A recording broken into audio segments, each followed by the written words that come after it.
Manon Aubry qui est avec nous, députée européenne, présidente du groupe de la gauche au Parlement européen. Bonsoir Madame Aubry. Bonsoir. Bonsoir, merci beaucoup d'être avec nous pour parler de ce qui nous attend. Alors, ce qui d'après vous nous attend en 2024, puisque j'ai lu ça sur votre blog je crois. Vous nous annoncez le retour de l'austérité en 2024 en France, en Europe. À cause de quoi ?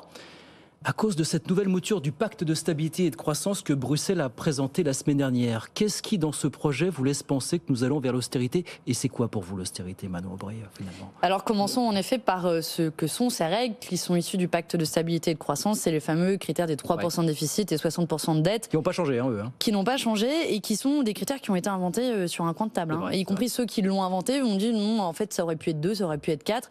On est les seuls pays au monde, les pays de l'Union européenne, à appliquer arbitrairement ces règles. Et il se trouve que ces règles ont été suspendues au plein cœur de la crise du Covid. Bon. Donc on s'est quand même aperçu que couper dans les services de santé, c'était pas forcément la bonne idée. On a compté, il y a eu 63 fois des recommandations de la part de la Commission européenne de couper dans les services de santé. Et donc ces règles, elles ont été suspendues jusqu'en 2024, qui est l'année où est censée être introduite une réforme de ces règles. On avait beaucoup d'espérance et beaucoup d'attentes. On s'est dit, bon, ça y est, ils sont tous aperçus que ces règles ne fonctionnent plus et on va penser à un autre cadre de coordination, parce que je pense qu'il faut quand même coordonner les politiques économiques au niveau européen. Et en fait, derrière une forme de flexibilité maquillée, en réalité, on va donner un peu plus de temps aux États pour se conformer, mais on va renforcer les sanctions. Et c'est là que je dis que c'est le retour de l'austérité. Parce que jusqu'à présent, en fait, les 3% de déficit étaient utilisés comme un totem, mais il y avait très peu de sanctions au niveau européen. On a compté 170 infractions à ces règles et 0 sanction.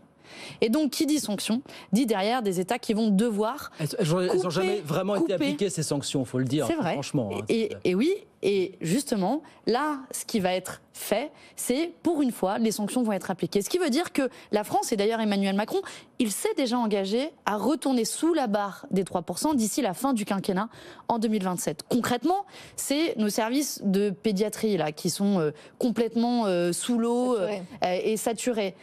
Des moyens qu'on devrait investir dans les services de pédiatrie ne sont pas faits parce que ça veut dire être au-dessus des 3% de déficit. Mais justement, ce pacte, c'est aussi plus de flexibilité sur la réduction de la dette.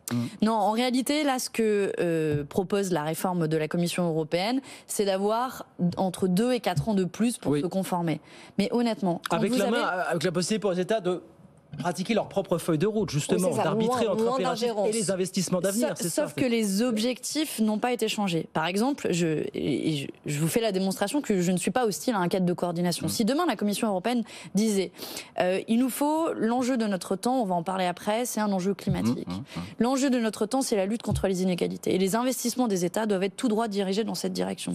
Voici les objectifs que nous fixons et les recommandations qui découlent de cela, qui sont par ailleurs décidées démocratiquement et collectivement, ce qui n'a pas été le cas pour là les règles austéritaires qui sont imposées par la Commission européenne. Alors oui, on pourrait en discuter, sauf que c'est pas du tout le cas.